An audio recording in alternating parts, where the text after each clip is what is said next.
Anda sedang mendengarkan suara profetis dari para nabi, hambanya.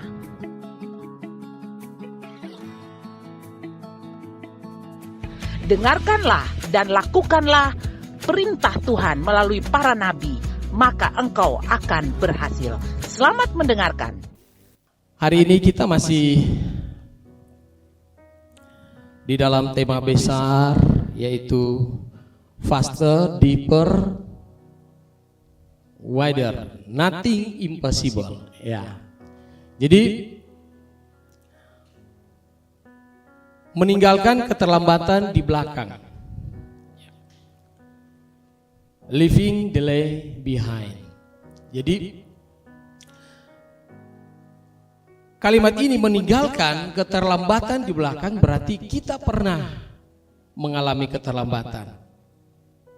Berarti ada sesuatu yang membuat kita terlambat, yaitu apa yang di belakang kita. Apa yang pernah kita lakukan selama kehidupan kita seringkali mengganggu pikiran kita, fokus kita untuk kita bisa melihat ke depan. Nah, firman yang akan mengawali kita Ibrani 12 ayat 1. Karena kita mempunyai banyak saksi bagaikan awan yang mengelilingi kita, marilah kita menanggalkan semua beban dan dosa yang begitu merintangi kita, dan berlomba dengan tekun dalam perlombaan yang diwajibkan bagi kita. Nah, Bapak Ibu, tidak semua beban adalah dosa. Tidak semua beban adalah dosa. Tetapi semua beban pasti memperlambat pergerakan kita. Amin. Nah, beban itu bisa berupa, mungkin kita pernah mengalami luka batin. Kita pernah dicemooh, pernah digosip.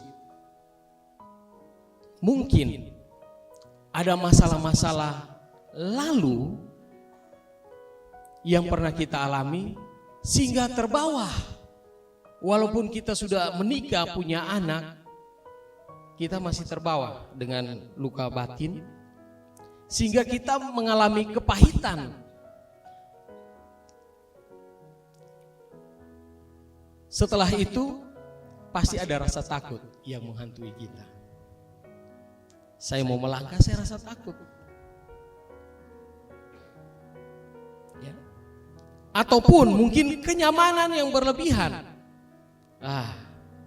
Santai, ya sudahlah, saya enak dengan keadaan begini. Enggan mencoba hal baru karena sudah merasa nyaman dengan rutinitas yang ada. Sampai-sampai kita menolak perubahan, walaupun perubahan itu sebenarnya akan menjadi lebih baik dalam kehidupan kita. Bahkan mungkin terlalu bergantung pada orang lain, padahal kita bisa kerja. Ataupun kita menghindari kesulitan atau tantangan hanya karena sudah, saya tidak mau repot. Ya kan? Sudah, saya sudah diselamatkan. Saya tidak mau pergi memberitakan firman. Sudahlah, saya sudah begini, saya sudah rasa aman dengan kekayaan saya. Ya. Ataupun mungkin ada kebiasaan lama yang sebenarnya tidak sehat. Makan terlalu banyak. Ya.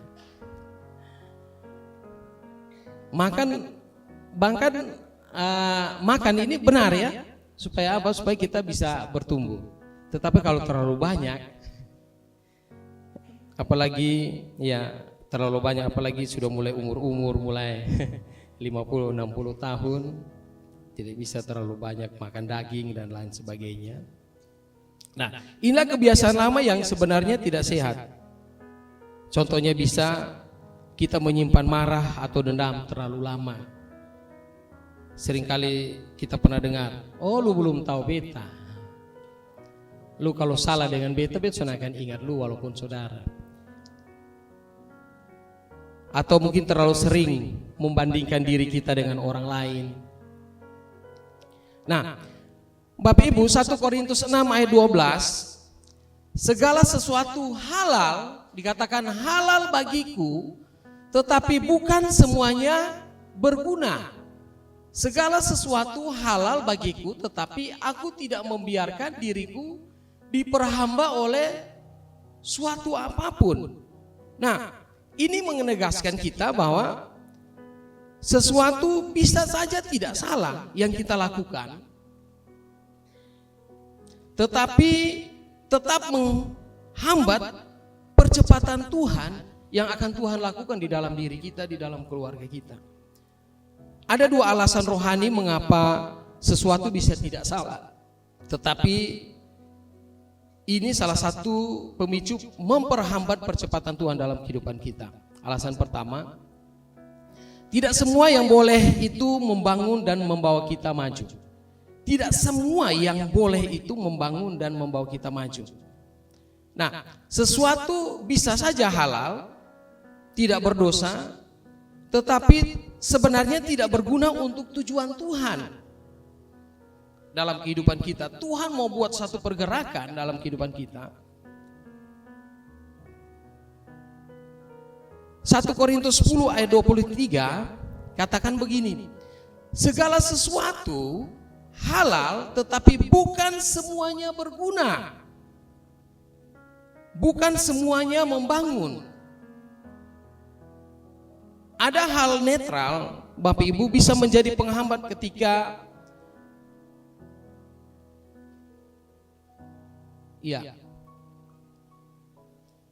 menyita fokus waktu, energi yang seharusnya dipakai untuk kehendak Tuhan. Nah, ada hal-hal yang sebenarnya netral. Contohnya, Bapak Ibu, hiburan, media sosial, hobi, bahkan mungkin ada game. Kita sering nongkrong-nongkrong, ya itu salah satu kenyamanan dalam kehidupan kita.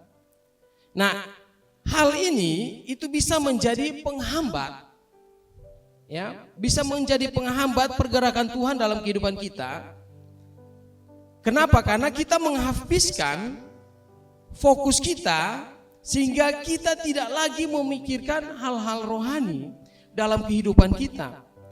Mengambil banyak waktu sehingga waktu berdoa kita menjadi kurang, waktu baca firman kita menjadi kurang, bahkan pelayanan kita juga terabaikan dengan ada beberapa hal itu hiburan, sosial media, bahkan sekarang kan kita lihat HP, di mana saja kita kalau HP-nya lagi on kita bisa keliling kemana aja, kan? Makanya dikatakan HP itu walaupun dia kecil, kita bisa berseluncur. Kalau kata enaknya itu bilang kita berselayar ya di media sosial. Kemana saja kita bisa pergi, kita bisa sampai. Bahkan hal-hal yang tidak benar, kita bisa membenarkan. Nah, ini menguras energi sehingga kita malas untuk melakukan kehendak Tuhan. Ini sesuatu yang sangat real. Kita semua pasti mengalami ini semua. Waktu berdoa menjadi kurang, waktu baca firman menjadi kurang. Bahkan di dalam gereja sekalipun kita masih berseluncur di dalam media sosial. Iya. Nah, ini yang menguras energi sehingga rencana Tuhan menjadi lambat dalam kehidupan kita. Hal yang baik bisa menggantikan yang terbaik dari Tuhan. Nah, pilihan yang baik tetapi bukan kehendak Tuhan, kehendak utama Tuhan, dapat menahan kita ke level tertentu. Sebenarnya Tuhan mau mengangkat kita ke level makin hari makin naik, bulan makin naik, tetapi kita membatasi dengan menguras energi itu. Iblis sekarang menyerang kita bukan datang ke takut, wah Wah, dengan muka jelek. Tidak. Dengan kesenangannya itu, kenyamanan itu, kita makin hari makin jauh, padahal kita datang menyembah Tuhan. Setelah itu kita duduk berselancar lagi. Ya, ya, ya. Lukas 10 ayat 41 sampai 42. Nah, kita lihat ini, Marta dan Maria. Engkau khawatir, Marta, engkau khawatir dan menyusahkan diri dengan banyak perkara, tetapi hanya satu saja yang perlu. Tuhan katakan, Maria saudaranya duduk di bawah kaki Tuhan dan mendengarkan perkataan Tuhan, duduk. Tetapi dalam cerita di dalam Lukas 10 ini ayat 41, Marta sibuk dengan pekerjaannya. Apakah sibuk dengan pekerjaan dia menyiapkan minuman, menyiapkan makanan buat Tuhan? Apakah salah? Tidak.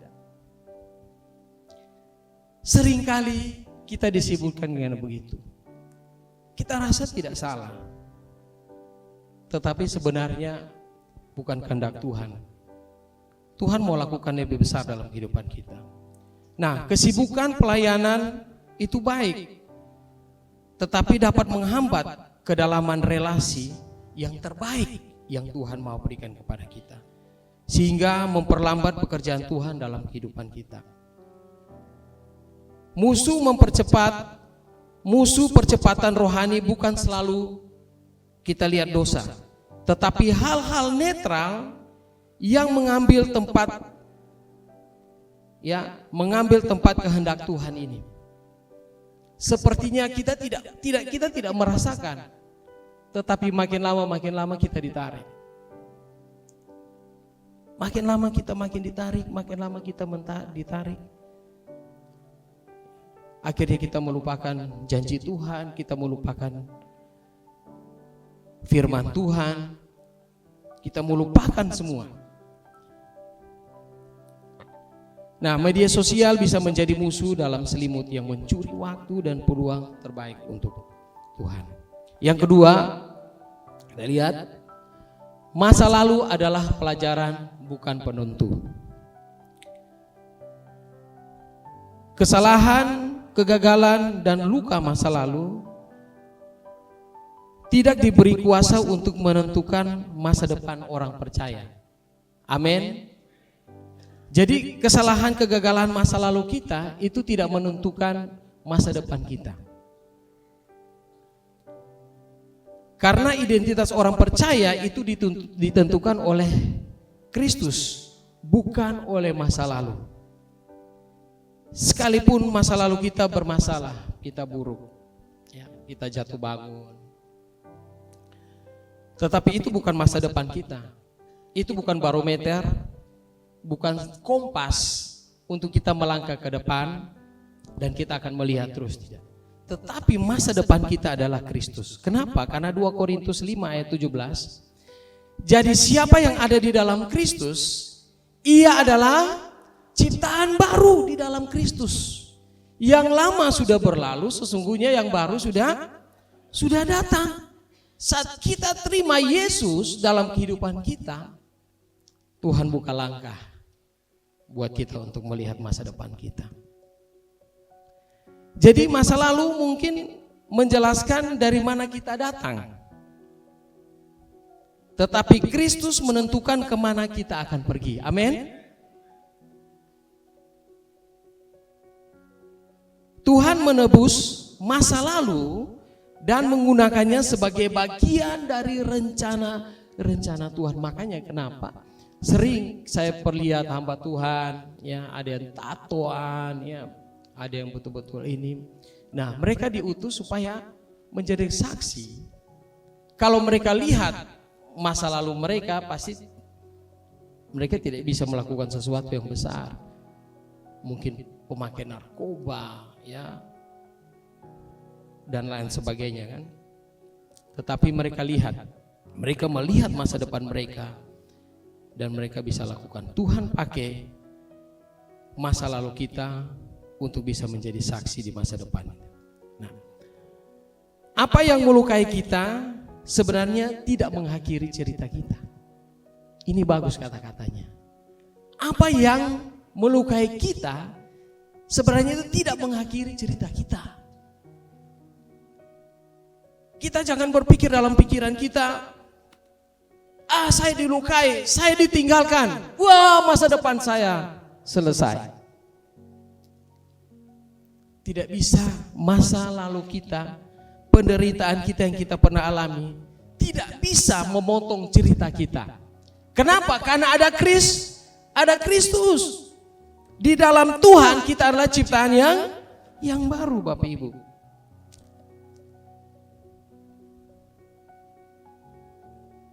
Masa lalu boleh menyakiti tetapi tidak berhak memimpin masa depan kita. Kita lihat Filipi 3 ayat 13-14.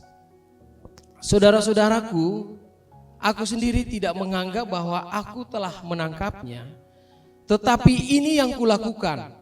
Aku melupakan apa yang telah di belakangku dan mengarahkan diri kepada apa yang di hadapanku. 14. Dan berlari-lari kepada tujuan untuk memperoleh hadiah, yaitu panggilan surgawi dari Allah dalam Kristus Yesus. Nah, Bapak Ibu, kira-kira saya mau tanya, pelari ada yang berlari tetapi dia melihat ke belakang? Pelari nih, tapi dia lihat ke belakang. Wih, bisa tabrakan di depan. Yang pelari yang berlari tetapi dia menoleh ke belakang itu adalah sirkus, bukan pelari sejati. Iya, dia buat lelucon kan? Pasti dia lari-lari, dia tabrak. Wah, orang semua ketawa. Besok lagi lakukan begitu, lusa lakukan begitu. Tetapi pelari sejati, dia akan berlari sekuat tenaga untuk dia mendapatkan hadiah. Jika kita terus menoleh ke belakang, kita tidak bisa berlari ke depan. Mengapa kaca spion motor atau mobil itu kecil? Supaya kita bisa fokus lihat ke depan. Kalau seandainya kaca spion besar sekali di depan, terus kalau kita bawa bagaimana? Kasih keluar kepala begini. Ya kan? Tidak mungkin kan, pasti kaca spionnya kenapa dibuat kecil? Supaya kita bisa melihat ke belakang sedikit. Setelah itu kita akan fokus ke depan. Nah, demikian juga bagi kita yang sering memperbesar kaca spion, ya, seperti pikiran kita melihat masa lalu kita lagi, apalagi saat kita berkelahi kita lihat masa lalu kita. Nah, hati-hati, iblis pakai itu untuk merusak masa depan kita. Karena hal-hal buruk masa lalu kita itu bisa kembali kalau kita terus merenung. Bisa kembali lagi kalau kita terus merenung.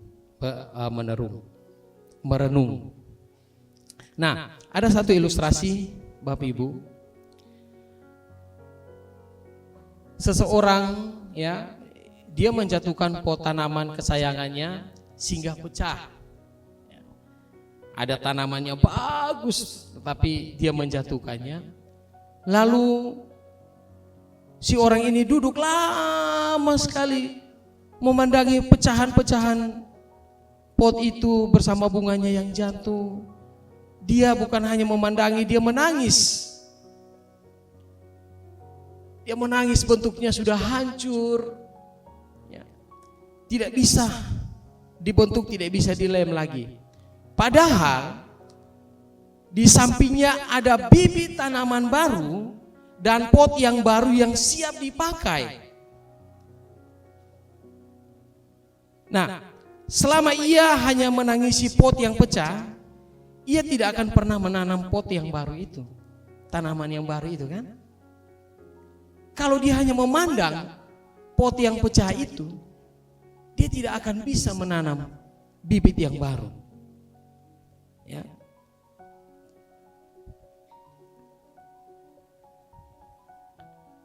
selama dia hanya menangisi pot yang pecah, ia tidak akan pernah menanam bibit baru. Nah, masa lalu yang pecah tidak bisa kita ubah lagi. Tetapi saat kita fokus kepada masa depan, kita masih bisa menanamnya, kita masih bisa merawatnya, kita masih bisa menjaganya sehingga dia menjadi satu tanaman yang sangat indah di dalam rumah kita. Nah, Bapak Ibu, mari kita fokus pada tujuan Tuhan yang kita mau capai di tahun 2026 ini. Apa menjadi fokus kita capai? Sebab Tuhan ada di dalam pencapaian itu. Yang ketiga kita lihat, panggilan Tuhan adalah berlari menuju tujuan, bukan berjalan di tempat. Nah, Tuhan memanggil kita maju dengan tekun dan fokus, bukan bertahan di zona aman. Kita lihat Abraham meninggalkan zona aman. Kalau kita baca dalam Kejadian 12 ya, itu ayat 1 dan seterusnya. Abraham dipanggil oleh Allah,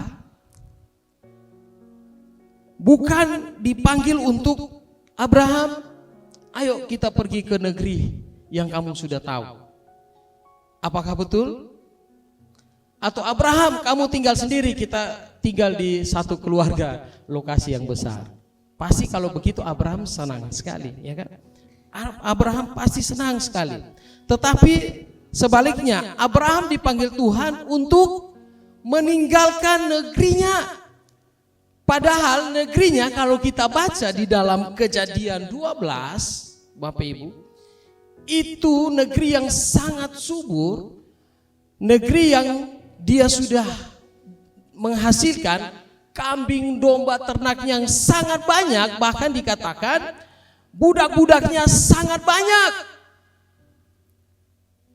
Pasti Abraham batuk aja, budaknya sudah tahu mau apa. Iya. Tetapi Abraham dipanggil Tuhan untuk meninggalkan negerinya, meninggalkan sanak saudaranya di tempat itu, dan dikatakan pergi ke tempat yang belum ia ketahui. Belum diketahui ini berarti semua masih samar-samar.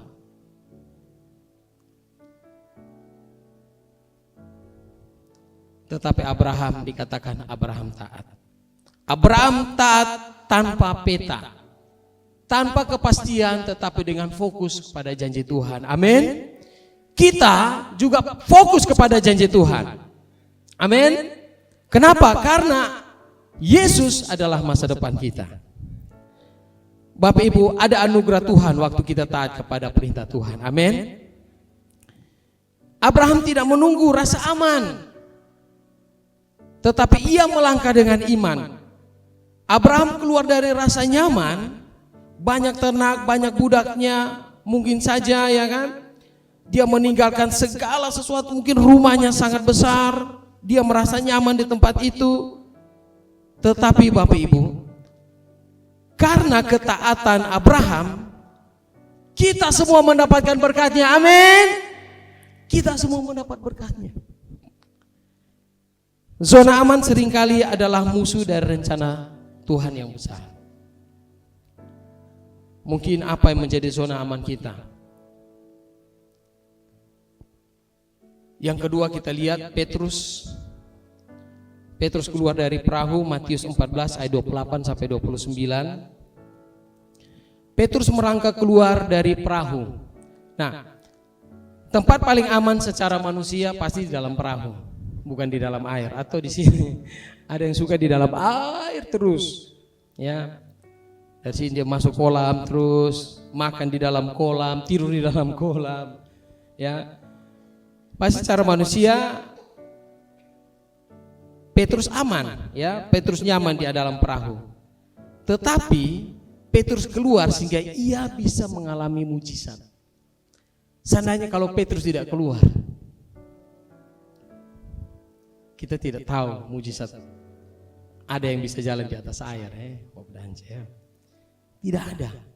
Tetapi karena Petrus mau keluar dari rasa nyamannya, Petrus membuat mujizat di atas air. Nah, pelajaran rohaninya apa?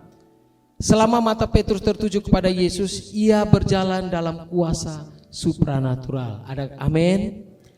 Selama kita tertuju kepada Yesus, pasti kita akan berjalan dalam supranatural. Amin. Nah, masalah muncul bukan saat kita melangkah, tidak, Bapak Ibu, tetapi saat kita kehilangan fokus. Orang celaka di perjalanan itu saat fokusnya hilang. Nah, mujizat terjadi di luar zona aman, bukan di dalam perahu. Zona aman mungkin nyaman, tetapi kita tetap di tempat. Tetapi iman selalu memanggil kita untuk kita bisa maju. Yesaya 40 ayat 31. Mereka seumpama raja wali yang naik terbang. Nah, katakan sebelah kiri kananmu, kamu adalah raja wali yang naik terbang. Kita semua adalah raja wali yang naik terbang. Nah, tahun percepatan menuntut respon aktif, bukan pasif. Ya. Kita lihat pelari dengan rangsel berat. Nah, ini. Bayangkan seorang pelari lomba maraton, dia memikul begini, dan dia akan lawan dengan yang tidak ada beban. Kira-kira menurut Bapak Ibu, dia bisa tidak? Kalau saya berat, ya. Dia tidak membawa barang terlarang, namun dia memakai rangsel penuh dengan beban. Akibatnya pasti yang pertama ia cepat lelah, tertinggal jauh, bahkan mungkin dia bisa gagal masuk finish. Nah, kalau kita lihat rangsel itu bukan dosa, tetapi beban. Bisa itu beban masa lalu kita, mungkin beban itu adalah rasa nyaman kita, atau beban itu mungkin luka-luka batin kita. Nah, beban itu membuat pelari tidak bisa berlari secara maksimal, tidak bisa bebas untuk mengekspresikan kekuatannya untuk dia terus berlari.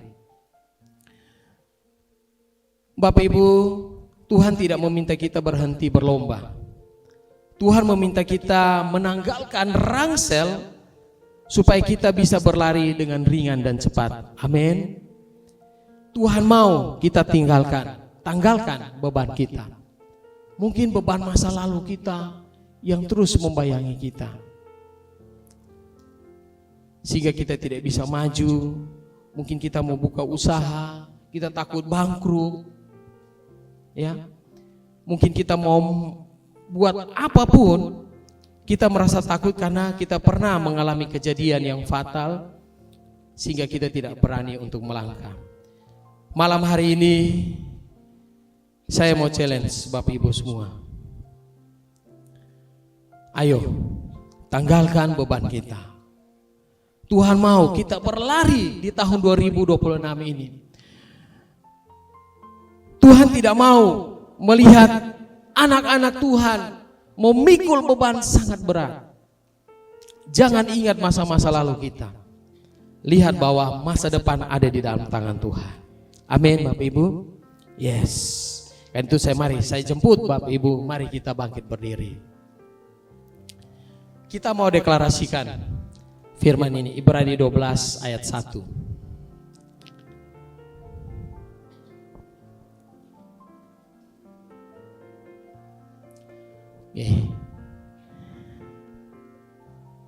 Hari ini kami datang kepada Tuhan dengan hati yang terbuka.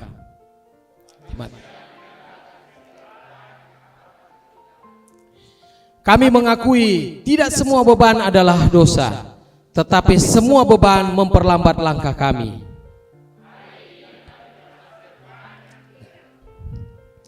Masa lalu tidak lagi mengikat kami.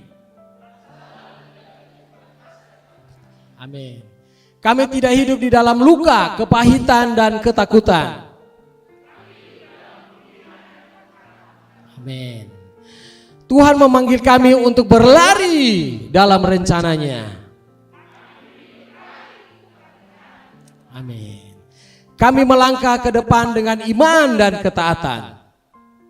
Kami menanggalkan penundaan, kami menanggalkan beban, dan kami berlari dalam panggilan Tuhan. Dalam nama Yesus. Amin, amin, amin.